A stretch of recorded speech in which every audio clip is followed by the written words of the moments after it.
이 오늘 본문이 히브리서의 전체적인 하나의 주제이기도 하고, 제가 이 주보에 기록해 놓은 것과 같이 구조의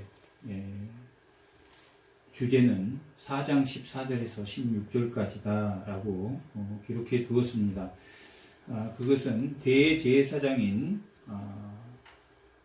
예수 그리스도가 하나님의 아들이시며 그분이 성소에 들어가셨으며 그분을 믿는 자들이 담대히 그 성소에 들어갈 것이다 라고 4장 14절에서 16절까지 기록되어 있습니다. 이 전체적인 히브리서의 1장부터 7장까지가 대제사장인 하나님의 아들 예수, 8장에서 마지막 장까지가 이 땅의 성소에는 제사장들이 짐승의 피를 들고 들어갔는데, 하늘 성소에는 예수님이 자신의 피를 들고 십자가에서 자기 육신을 찢음으로 지성소의 휘장이 위에서 아래로 찢어져서 그를 믿는 모든 자들이 1년에 한 번, 이 땅의 성소는 1년에 한 번 대제사장만이 들어갔던 그곳에 예수를 믿는 모든 자가 그 십자가에서 그 휘장을 찢으심으로 모든 그 믿는 자들이 하나님을 만나는, 하나님을 관계할 수 있는 그런 관계가 되었다라고 말씀을 드렸습니다. 오늘 본문의 제목이 영원하신 언약의 피입니다. 영원한 언약의 피라는 용어는 성경에서 이 구절밖에 안 나오는데, 영원한 언약, 영원한 규례, 영원한 율례라는 단어는 많이 나옵니다. 왜 영원한 언약의 피라고 기록했는지가 바로 이 8장부터 13장까지 말하고 싶은 내용이기도 합니다. 예수님은 새 언약의 중보자로 오셨는데, 이 땅의 성소에는 짐승의 피를 들고 성소에 들어갔습니다. 이 땅의 제사장들은 짐승의 피를 들고 들어갔습니다. 왜 짐승의 피를 들고 갔냐면 피 흘림 없이는 죄사함이 없기 때문입니다. 그것은 하나님께서 아담에게 가죽옷을 입혔을 때부터 생명을 드림으로 아담이 범죄한 것을, 그 부끄러움을, 그 죄를 가려주었기 때문에 그때부터 율법과 함께 이 성소에 피 흘림이 있어야 죄사함, 생명을 드려야 되기 때문에 짐승의 피를 들고 갔습니다. 왜 짐승의 피에는 영원한 언약의 피라는 단어를 사용하지 않고, 우리가 출애굽기 24장도 읽었지만 그 짐승을 잡아서 그 생명을 드림으로 인해서 그 핏뿌림으로 우리를 거룩하게 하셨지만 그 짐승 자체가 죄사함이 있는 게 아니라, 짐승을 잡아서 그 핏뿌림을 하면 하나님이 너희를 용서하겠다, 죄사함을 하겠다는 무엇 때문에? 약속 때문에 죄사함을 해 주셨습니다. 그것이 9장 내용입니다. 9장은 짐승의 피를 이 땅의 성소에 있는 이 제사장들이 들고 들어갔는데, 그 짐승의 피 자체가 죄사함이 있는 게 아니다. 그러면 예수의 피는 뭐가 다릅니까? 예수의 피는 죄사함의 그 피 자체가, 언약의 피, 영원한 언약의 피 자체가 죄사함의 효력이 있는 것입니다. 완전한 피를 드렸다. 이 9장에 보면 9장 한번 보겠습니다. 히브리서 9장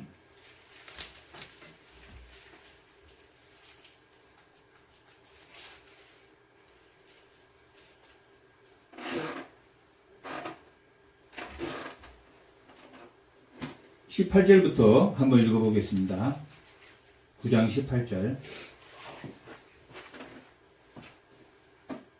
이러므로 언약도 피 없이 세운 것이 아니니 모세가 율법대로 모든 계명을 온 백성에게 말한 후에 송아지와 염소의 피 및 물과 붉은 양털과 우슬초를 취하여 그 두루마리와 온 백성에게 뿌리며 이르되 이는 하나님이 너희에게 명하신 언약의 피라 하고 또한 이와 같이 피를 장막과 섬기는 일에 쓰는 모든 그릇에 뿌렸느니라.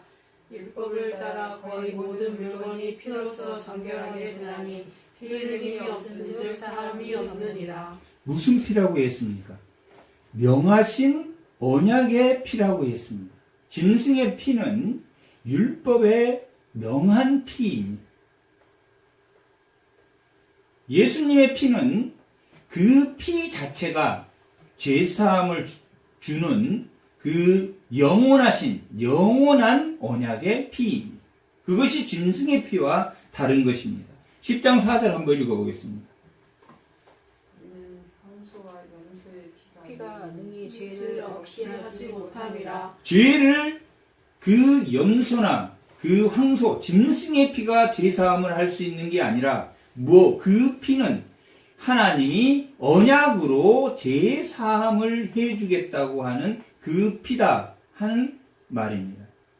오늘 본문에서 영원한 언약의 피는 그 피, 단번에 드린 죄 없는 피로 완전한 영원한 그 언약의 피로 예수님의 피로 우리가 성결하고 정결하게 되는 것입니다.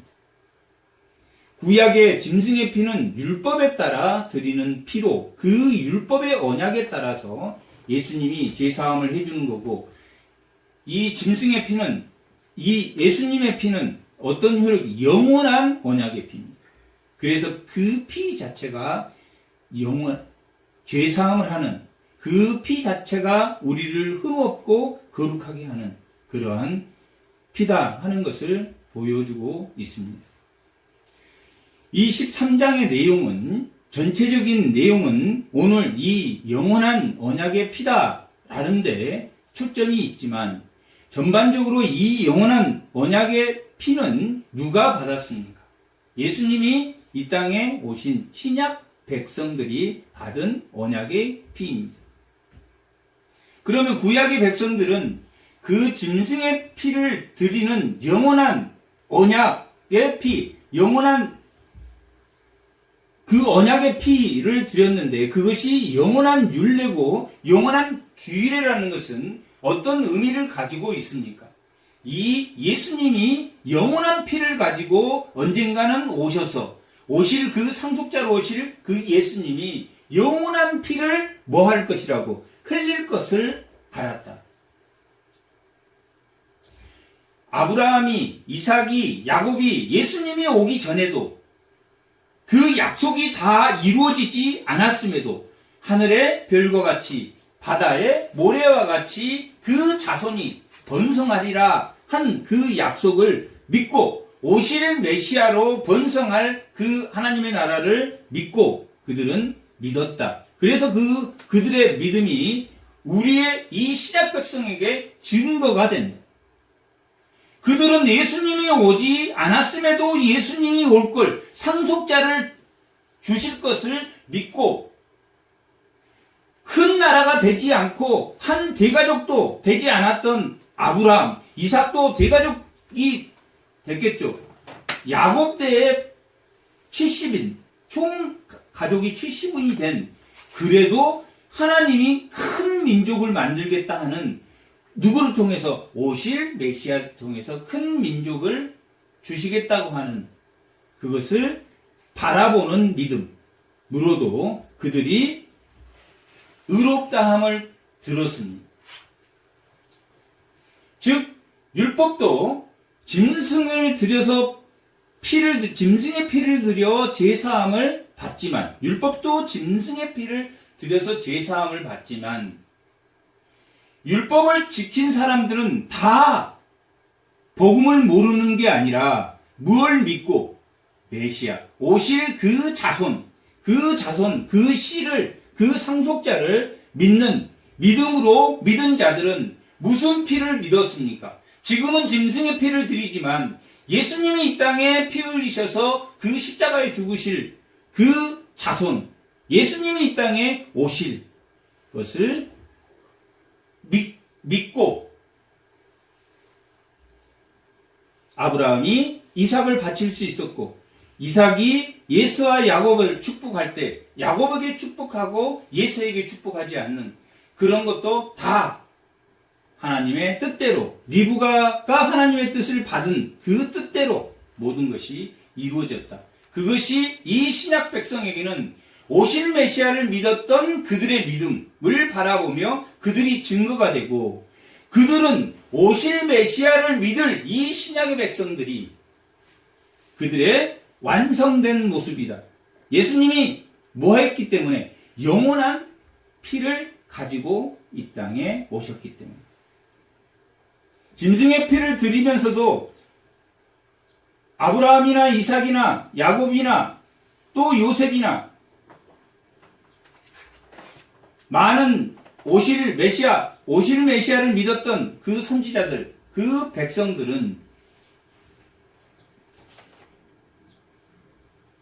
영원한 언약의 피를 가져오실 그 메시아를 믿었다 하는 것이 오늘 본문의 말씀입니다. 그러면 이분이 왜 이 땅의 성소에 들어가서 죽으셨는지, 그리고 과거에 구약의 백성들은 왜 멸망했는지, 그것이 부활하신 예수님이 이 땅에 오신 이유이기도 합니다.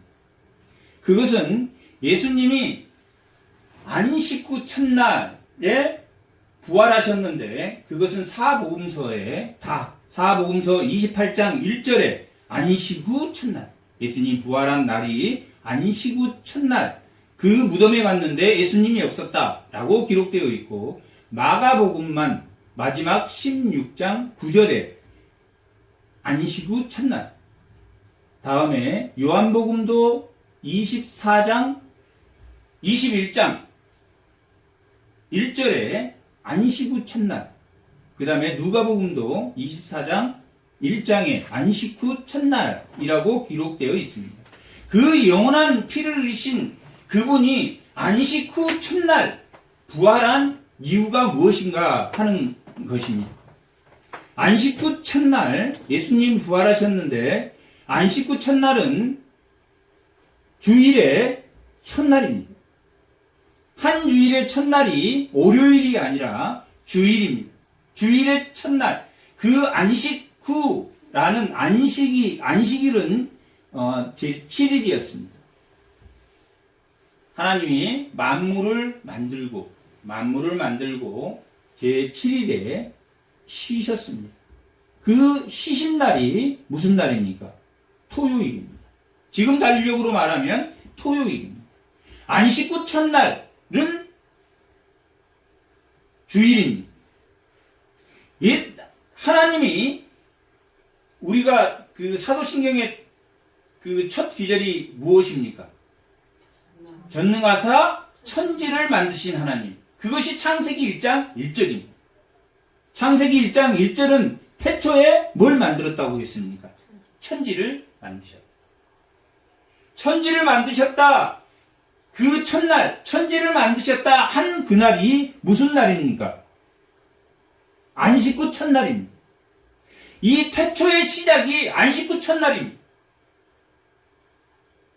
그러면 예수님이 안식 후 첫날 죽으시고 새 부활체로 부활하신 것은 뭘 의미하겠습니까?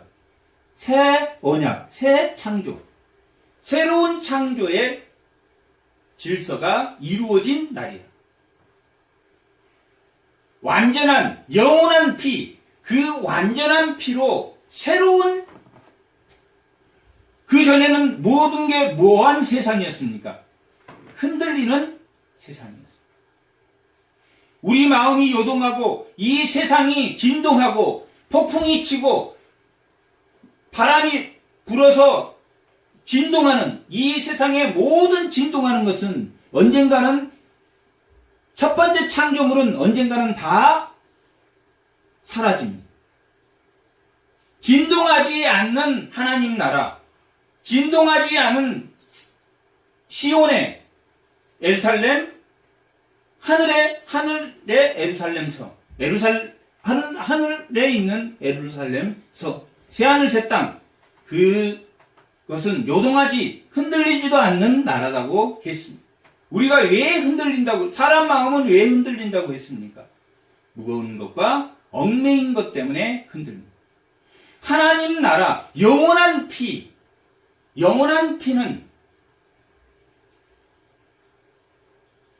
흔들리지 않는 은혜와 평강이 있는 나라가 하나님 나라다 그랬습니다. 그 이유가 무엇입니까? 완전한 피를 흘리셨기 때문입니다. 영원한 언약의 피를 흘리셨기 때문입니다. 이제 더 이상 흘릴 피가 없습니다. 예수님 이후에 흘릴 피가 없습니다. 예수님이 마지막 영원한 완전한 피를 흘리셨습니다. 그래서 12장 1절에는 2절에는 뭐라고 나와 있습니까? 믿음의 주요 온전케 하는 주다. 그분이 시작이고 그분이 온전함의 마지막이다.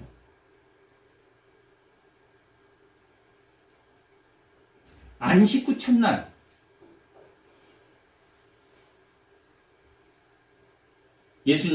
하나님이 태초에 시간이라는 걸 만드시고 천지를 창조했습니다. 첫날 빛을 만들었습니다. 빛과 어둠을 나누셨습니다. 천지를 창조한 그 창조가 죄로 인해서 요동하는, 흔들리는, 인간의 마음도 요동하고 진동하는 무거운 것과 얽매인 것 때문에 음행한 것과 하나님의 약속을 우습게 생각하는 예서와 같은, 하나님의 약속을 우습게 생각하는 그 가인의 후손들은 홍수로 다 멸망했습니다. 하지만 그 이후에 셋의 후손으로 노아도, 또 노아의 후손 중에서 그 셈도 하나님의 약속을 우습게 생각하는 그러한 족속으로 또 나누어집니다. 하나님의 약속을 우습게 생각하는, 그 영원한 피를 우습게 생각하는,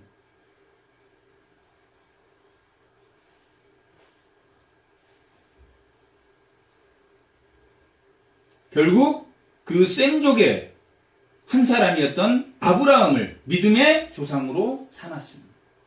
아브라함은 원래 하나님을, 셈족이기 때문에 여호와 하나님을 알았을 것입니다. 하지만 그 갈대아 우르는 별과 이 하늘의 별들, 이런 것들을 믿었던 그 지역입니다. 그랬던 그가 하나님의 명령을 받고 즉각 순종했습니다. 314명의 종들이 있었으면, 지금 세상에서도 314명의 종이 있는 집은 아주 큰 부자입니다. 당시에는 가장 큰 거부였을 거예요. 그것을 다 버리고 가나안, 그 우상이 우울거리는 그곳에 들어갔습니다. 하나님의 약속을 우습게 여기지 않고 하나님의 약속이 반드시 지켜진다라는 것을 누구를 통해서 또 알았습니까? 아들 이삭을 통해서도 알았습니다. 100세 때 하나님은 결국 이삭을 주었습니다. 이삭을 바칠 때 어떤 마음으로 바쳤다고 그랬습니까? 반드시 살릴 줄을 알고 바쳤다. 이 땅에 그 자손으로 오실, 그 영원한 피로 오실 그 메시아, 예수님이 마태복음 5장에 더 나은 의가 있는 것을 제자들에게 가르친 것처럼 너희 옛사람들은 살인하지 말라 해서 살인 안 했다 하면 그 속마음은 살인하고 싶었는데 내가 살인하지 않았기 때문에 내가 살인하지 않았어, 난 죄가 없다 라고 생각하는 것이 아니라 궁극적으로는 어디까지? 그 마음까지 살인하지 말아야 되는 것을 말하고 있습니다. 그것은 예수님이 뭐 하셨기 때문에 예수님이 3번의 공지를 하셨습니다. 내가 죽을 것이다. 그리고 3일 만에 살아날 것이다. 그렇게 미리 예고하신 대로 죽으시고 살아났기 때문에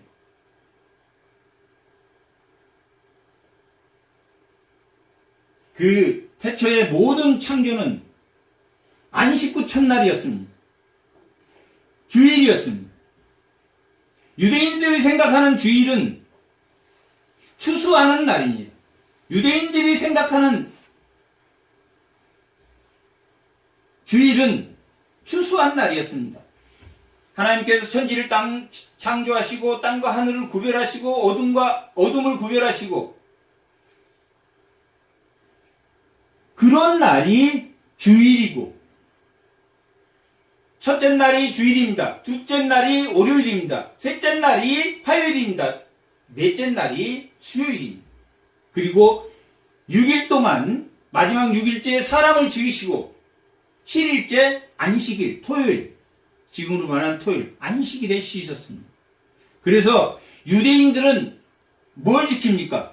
안식일을 지킵니다. 7일을 지킨답니다. 왜 우리는 주일을 지켜야 됩니까? 안식일 첫날 예수님이 부활하셨기 때문에 그날을 지켜야 됩니다. 새 예수님의 시대, 새 시대가 온 게 예수님의 시대, 새 창조의 질서, 그 새 창조의 질서는 12장에 나와 있는 대로 12장 27절부터 한번 읽어보겠습니다.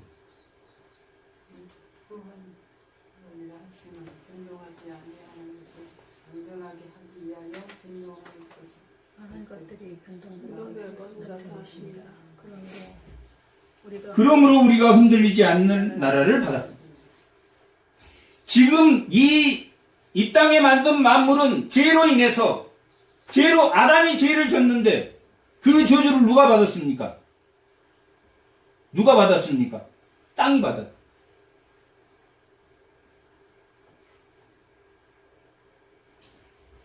하와가 죄를 졌는데 저주는 누가 받았습니까? 뱀이 받았다. 창세기에 보면 땅이 저주를 받고 뱀이 저주를 받고 사장에 보면 가인이 저주를 받았어요. 가인은 아벨의 순교의 피로 저주를 받았습니다.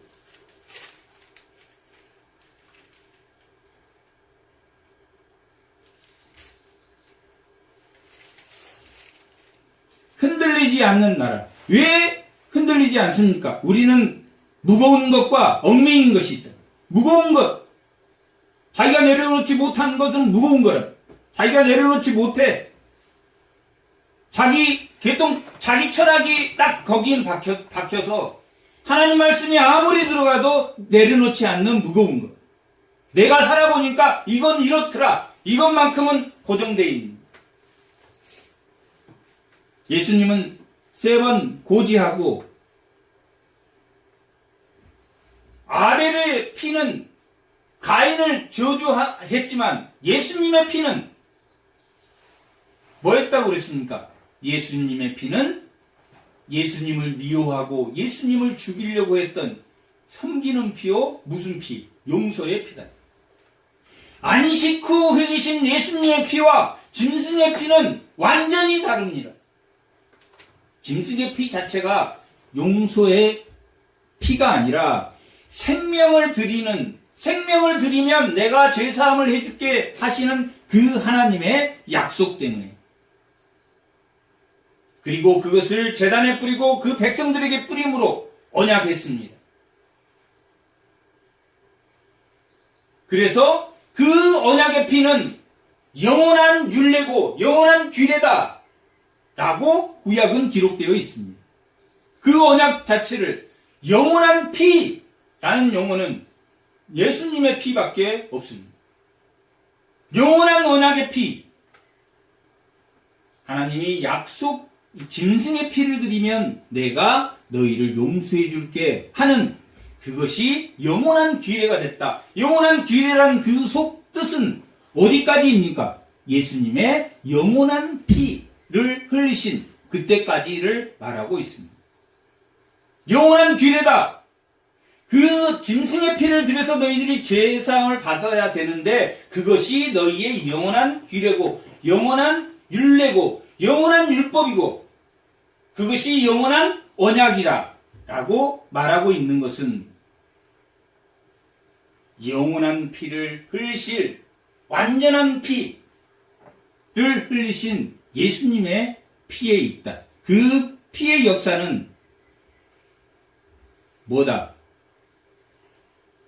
하나님이 창조 후에 범죄한 아담과 하와를 에덴에서 쫓아내신 그 에덴은 흔들리지 않는 나라였습니다. 완전한 에덴, 제2의 에덴, 새하늘 새 땅, 흔들리지 않는 나라에 들어와 있는 것이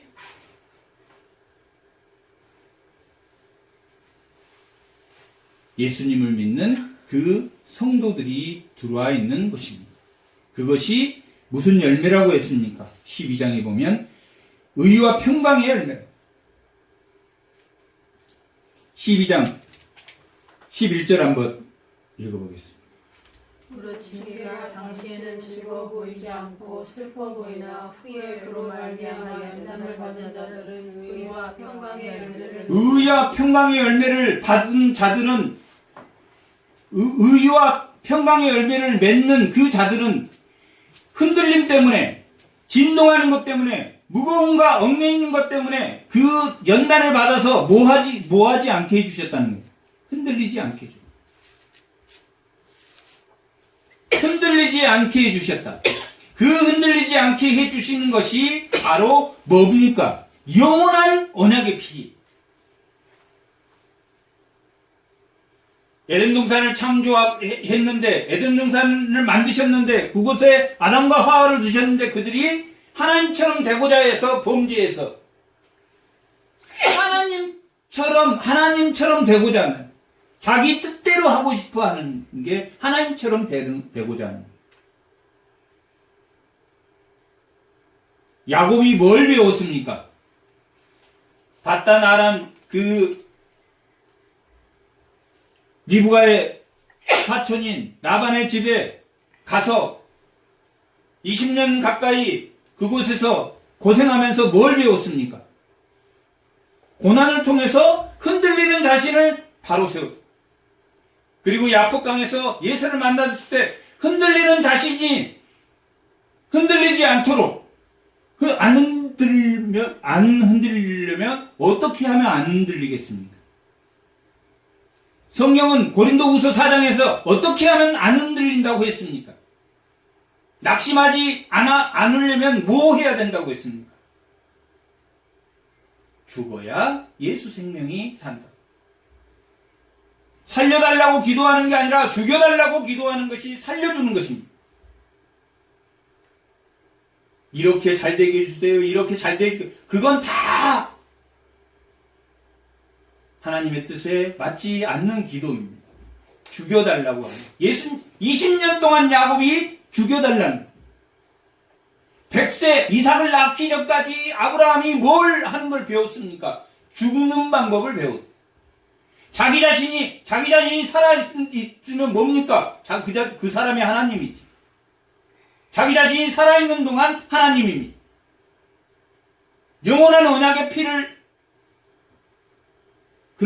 그러면 영원히 요동하는 흔들리는 나라에서 살 수밖에 없습니다. 그나마 주일에 와서 하나님 말씀 듣고 의와 평강 그 은혜를 받아서 잠시 흔들리지 않다가 또 세상으로 나가서 또 요동하다가 괴로워하고 슬퍼하고 하나님 노릇하면 아담과 하와가 에덴 동산에서 왜 쫓겨났습니까? 지혜롭기까지 하고 먹음직스럽고 탐스럽기까지 하고 예수님이 새 창조 후에 하신 일이 무엇입니까? 엠마오로 가는 그 제자를 만나서 새 창조라는 것이 무엇이냐? 다시 눈을 뜨게 해서 엠마오로 가는 그 두 제자에게 창세기 때 눈을 떠서 세상의 것, 자기가 주인이 되는 그 눈이 떠서 지혜롭기까지 한 하나님처럼 된다는 거기에 동산의 사과를 먹었으면 제2의 창조, 안식, 그 요한복음 1장이 뭡니까? 태초에 말씀이 있었다. 새로운 창조가 시작되는 게 요한복음 1장의 시작입니다. 창세기 1장 시작과 요한복음 1장 시작이 태초에 말씀이 있었다. 요한복음 시작이 제2의 창조가 일어나는 복음서가 요한복음입니다. 안식 후 첫날 예수님이 부활하셔서 누가복음에는 엠마오로 가는 제자를 만났습니다. 그리고 그들이 예수님을 알아보지 못했습니다. 예수님이 떡을 주고 축사하고 그 눈이 다시 떴습니다. 세상의 눈을 뜨고 살 때는, 자신이 주인일 때는 예수님을 바라보지 못했던 그 예수님이 누군지 몰랐던 그 엠마오의 제자들이 눈을 떠서 예수님을 알아보았습니다. 눈이 번쩍 다시 떠졌다. 눈이 떠서, 아담과 하와는 눈이 떠서 선악과를 따먹고 하나님처럼 되고자 세상의 눈을 떴지만 엠마오로 가는 제자는 예수님을 만나서 무슨 눈이 떠졌습니까? 믿음의 눈이 흔들리지 않은 나라의 눈이 예수님이 부활하시는 것은 예수님이 이 땅에 죽으시고 이 언약의 피, 영원한 그 언약의 피를 들고 오는 그 목적이 무엇입니까? 새로운 창조, 새로운 눈이 떠지는, 자기가 자신이 주인이 아니라 예수님이 언약의 피를 가지고 오신 그 예수님이 주인인,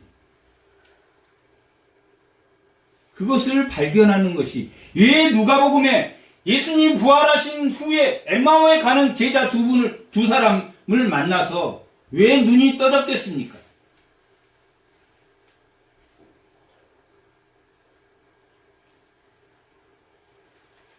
예수님이 부활한 목적이 뭡니까? 세상을 바라보지 않고 예수님을 바라보고, 자기 자신이 죽어야, 세상에 눈 떠진 것이 죽어야 뭘 볼 수 있다? 나를 볼 수 있다라는 것을 엠마오로 가는 제자를 통해서 가르쳐 주셨습니다. 마태복음 28장은 11 제자들에게 예수님이 성부와 성자와 성령의 이름으로 하늘과 땅의 권세를 받고 성부와 성자의 성령의 이름으로 모든 민족에 세례를 줘라. 그리고 내가 너희와 함께 하겠다. 11 제자에게 명령한 내용이 나옵니다. 예수님이 부활하신 목적이 그거다. 마태복음 28장에는 11 제자에게 성부와 성자의 성령의 이름으로 세례를 줘라. 내가 너희와 함께 하겠다. 예수님이 부활하신 목적을 말씀합니다. 누가복음에는 그 목적이 뭡니까? 세상을 바라보지 말고 나를 보아야지 나를 발견할 수 있다.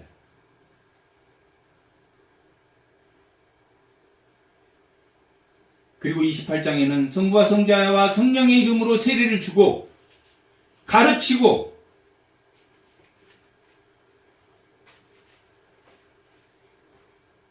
그들을 가르쳐라. 내가 너희와 함께 있겠다. 요한복음에서는 예수님이 부활하시고 안식 후 첫날 부활하시고 하나님이 창조의 시작이 주일인 것처럼 그 날 예수님이 부활하시고 누구를 만났습니까? 두 사람을 만났습니다. 전체적으로는 7 제자를 만났고 결국은 7 제자를 만난 이후에 그 소식을 듣고 마태복음 28장이나 누가복음 28장에 보면 예수님이 숯불에 고기를 구울 때 요한복음에는 7 제자에게 나타나셨다라고 하는데 결국 그 소식을 듣고 나머지 4명의 제자도 왔던 걸로 보여집니다. 크게는 2 사람에게 도마에게 나타났습니다. 그리고 또 누구에게 나타났습니까? 베드로에게 나타났습니다. 요한복음은 그렇게 특정한 베드로와 도마에게 나타났습니다. 그것이 예수님이 부활한 목적, 부활해서 제자들을 만나서 해준 이야기입니다. 엠마오로 가는 그 제자에게는 세상을 보지 말고 나를 보아라. 그리고 그들은 눈이 떠짐으로, 창세기에 눈이 밝아짐으로, 눈이 떠짐으로 선악과를 먹었던 아담과 하와가 아닌 엠마오로 가는 제자들은 눈이 떠져서 예수님을 보았다. 예수님은 부활 후 안식 후 첫날 부활하셔서 뭘 하셨습니까? 도마를 만났습니다. 도마는 어떤 자입니까?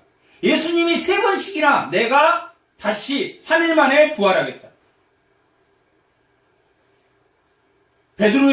베드로가 주는 그리스도여 하나님의 아들이라고 고백했을 때 그 고백한 다음에 내가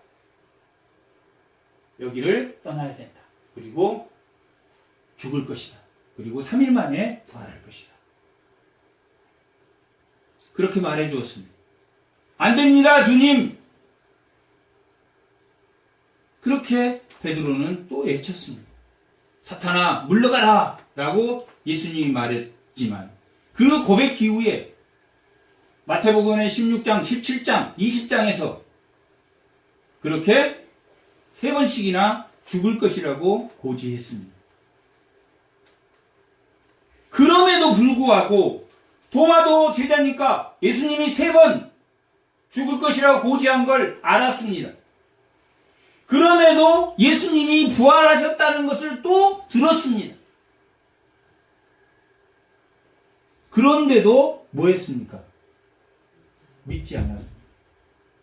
부활할 것이라고 예고했고 옛날 선지자들이 출애굽기 때 그 짐승의 어린 양의 피를 인방과 설주에 발라서 그 죽음이 넘어간 6월절을도 잘 압니다.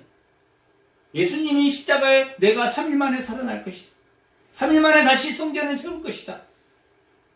그런데 도마는 믿지 않았습니다. 뭐가 왔습니까? 하나님의 말씀을 아무리 말을 해도 안 믿는 오늘날 우리와도 같습니다. 도마는 그런 사람입니다. 예수님이 안식 후 첫날 부활한 후에 예수님이 이 땅에 오신 목적은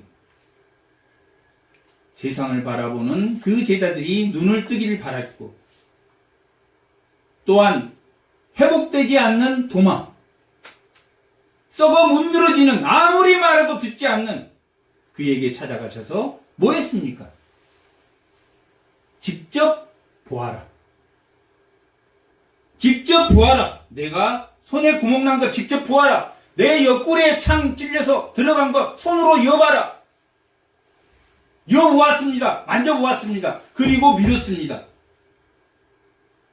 나의 주님이시오.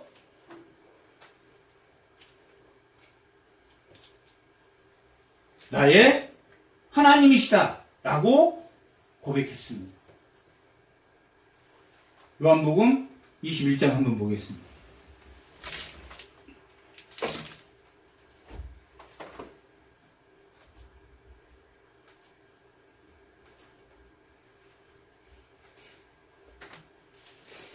(27절부터) 한번 읽어보겠습니다. 20장 요한복음 20장 27절을 한번 도마에게 주되 내 손가락을 이리 내밀어 내 손을 보고 내 손을 내밀어 내 옆구리에 넣어보라. 그리하여 믿음이 없는 자가 되지 말고 믿음 있는 자가 되라. 그 다음에 28절 도마가 대답하여 이르되 나의 주님이시여 나의 하나님이시니이다. 신앙을 고백했습니까? 안 했습니까? 그리고 순교했습니다. 그리고 많은 사람 앞에 예수의 생명으로 완전히 다시 태어났습니다. 그것이 흔들리지 않는 나라입니다. 흔들리지 않는 나라는 어떻게 해야 흔들리지 않는 나라가 이루어진다겠습니까? 사도 바울 같은 경우는 연단을 받아서 그 믿음을 지키기 위한 연단을 받아서 의의 고난을 받아서 안 믿는 자들은 여러 가지 고난을 받아서 불같은 고난을 받아서 마귀 고난을 받아서 그 고난을 통해서 너희 믿음이 굳건해진다 하는 것이 야고보서 1장 전체적인 내용입니다. 너희 부족한 지혜를 채우기 위해서 환난과 고난을 통해서 너희들이 그 부족한 지혜를 메꾼다.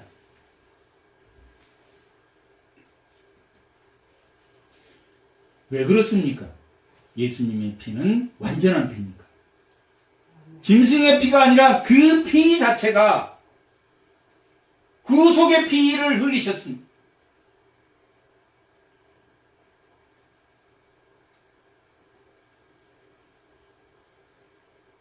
그 피 자체가 언약의 피입니다.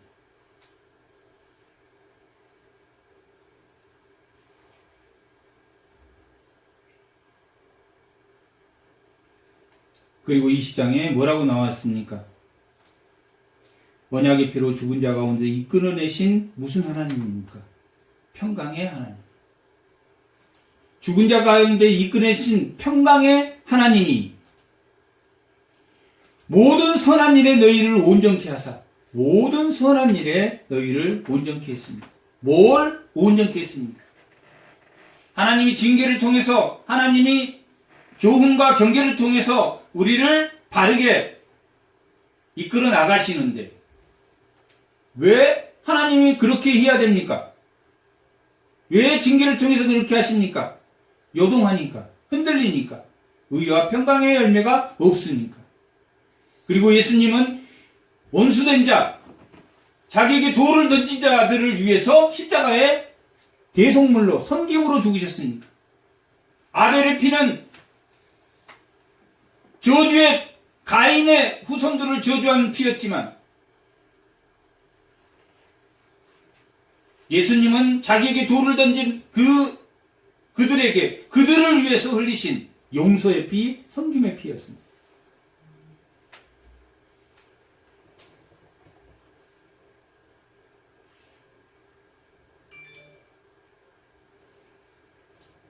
(13장) 1절에서 5절까지 보면 흔들리지 않는 나라의 성도가 어떻게 해야 되는가 하는 것이 나와 있습니다. 징계를 통해서 교훈과 경계, 징계를 통해서 어떤 자가 되어야 하느냐? 형제를 사랑해야.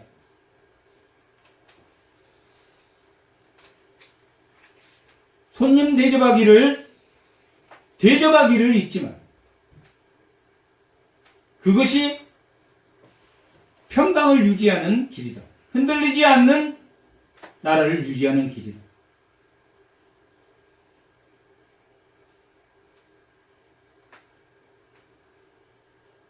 3절에는 너희가 갇힌 것 같이, 내가 감옥에 있는 것 같이 갇힌 자들을 생각해.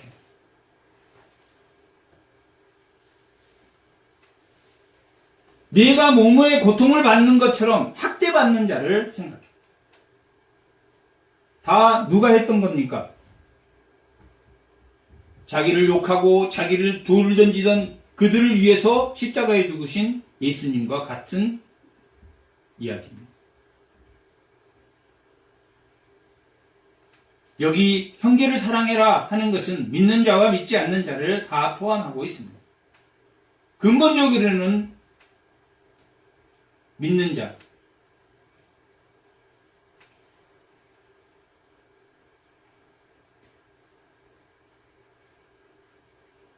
모든 사람은 괴로운 기이고 침소를 더럽히지 않게 하라. 음행한 자와 간음한 자들이 하나님 심판이 있으리라.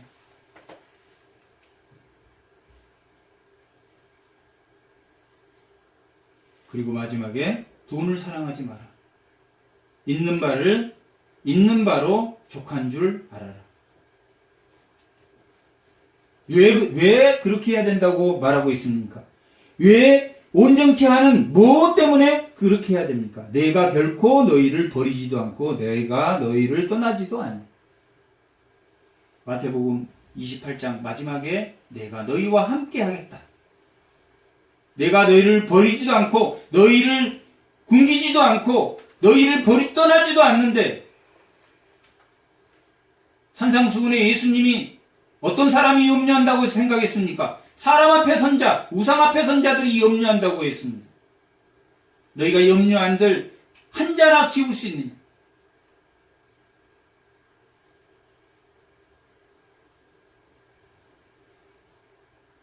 내가 결코 너희를 버리지도 않고 너희를 떠나지도 않.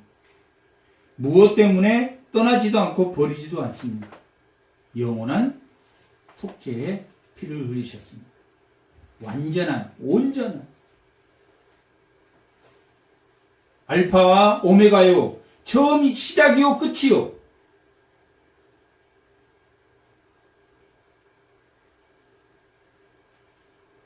새로운 창조고 새로운 창조의 질서가 이루어진다.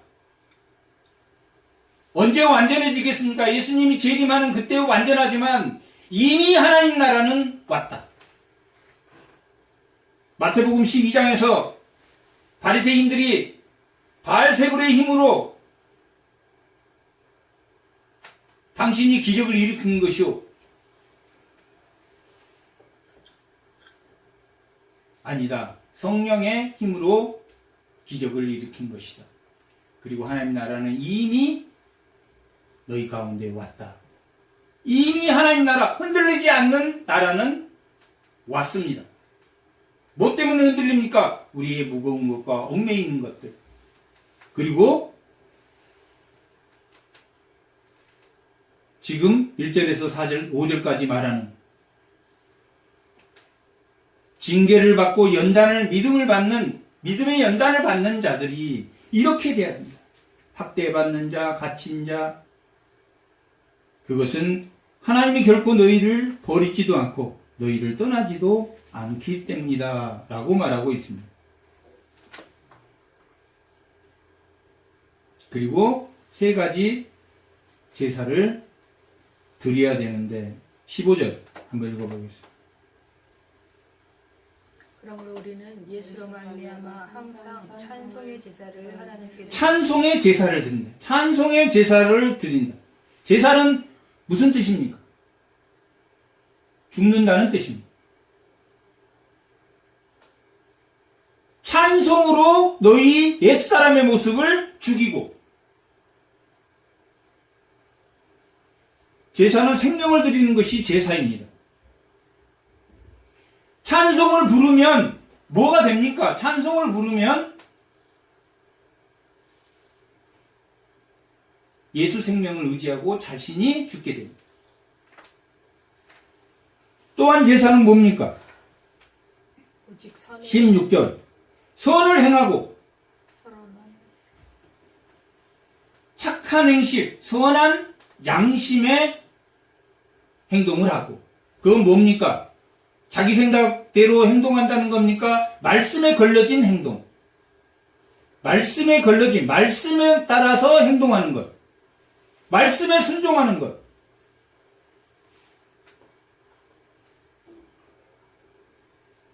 또 한 가지 제사는 뭡니까? 16절 오직 선을 행함과 서로 나누어지기를 잊지 말라. 구제의 제사.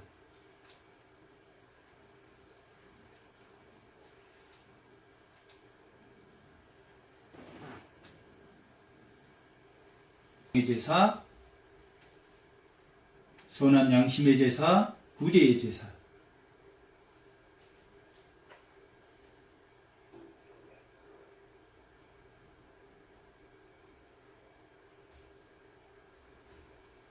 그것이 21절에 나와 있는 오늘 본문 선한 일에 너희를 온전케 하사. 선한 일에 온전케 하기 위해서 하나님이 예수님을 이 땅에 보내시고 그 완전한 피로 새로운 창조의 질서를 만드셨고,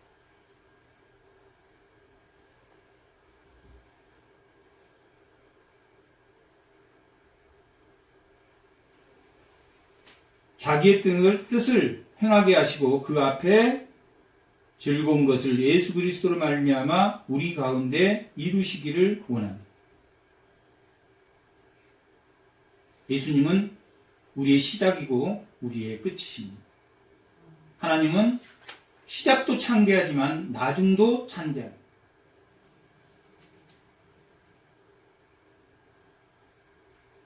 내 시작은 미야가 있으나 내 나중이 창대하리라 하는 것은 욥의 친구가 잘못 말한 것입니다.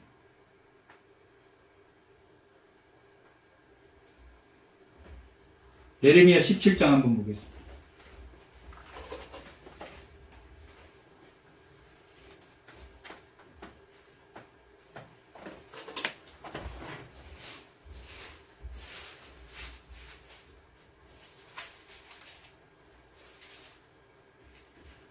(12절) 한번 읽어보겠습니다.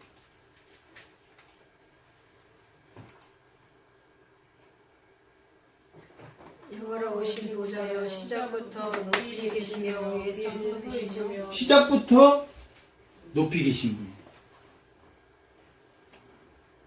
시작은 낮게 계신 분이야. 성령이 소멸된 것은 인간의 죄 때문에 소멸되는 것이 그 성령 자체가 소멸되는 것이 아닙니다. 하나님은 항상 성령은 충만해 있습니다. 하지만 인간이 자기 자신이 스스로 하나님이 되려고 할 때 그걸 소멸시킨다. 그걸 누른다. 하나님은 언제나 빛나십니다. 언제나 시작도 영화로우시고 끝도 영화로우시고. 욥의 친구가 욥에게 너 지금 이렇게 힘들어도 나중에 잘 될 거야. 그렇게 말한 겁니다.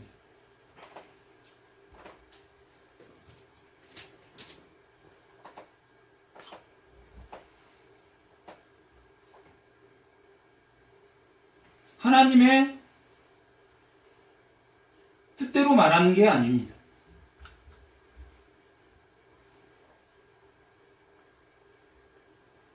우리 가운데 이루시기를 원하는 것. 이루시기에 원한다, 온전케 한다. 그것은 예수님이 점점 온전해지는 게 아니라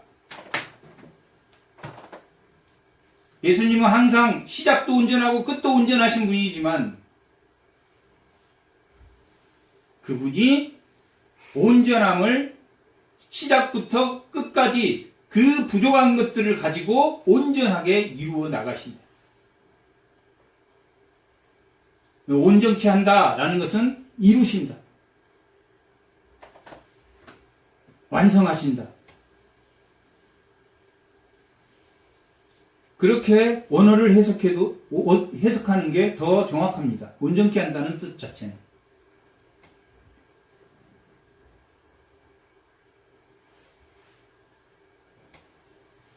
영광이 그에게 세승무근토록 있을지어다 하면 그 영원한 새 창조의 질서로 오시는 그 예수님, 완전한 피,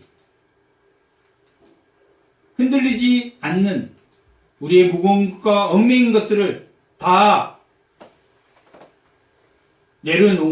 내려놓도록 우리 다 내려놓을 수 있도록 예수님이 해주시지만 뭐 하라고 했습니까? 21장 1절에 보면 12장 1절 2절 한번 읽어보겠습니다. 이러므로 우리에게 구름같이 둘러싼 허다한 증인들이 있으니 모든 무거운 것과 얽매이기 쉬운 죄를 벗어버리고 이내로서 우리를 향한 경주를 하며. 뭐 하라고 했습니까? 경주를 하라. 노력을 해라. 노력을 하는데 어떻게 노력합니까? 구하고 찾고 두드리라. 구하지도 않고 찾지도 않고 두드리지도 않아. 가만히 있는데 성경도 안 보고 아무것도 안 하고 예배도 안 드리고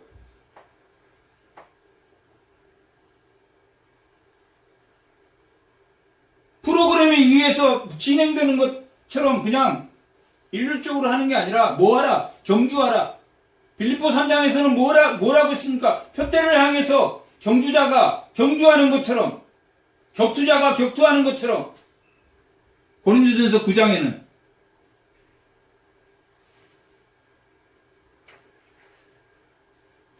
근데 그 노력하는 게 자기가 하는 게 아니라 뭐 하라고? 찾고 구하고 두드리라고. 예수님이 직접 산상수훈의 7장에서 마태복음 7장에서 그렇게 말하셨습니다.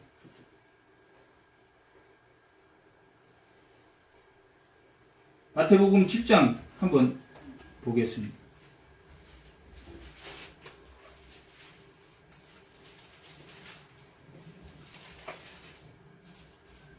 7절.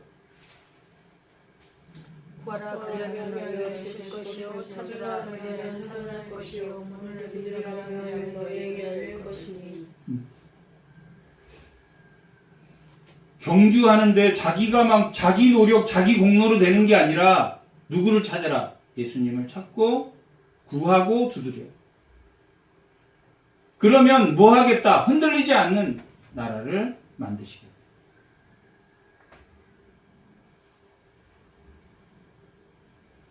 마지막으로 12절 한번 보겠습니다. 어디?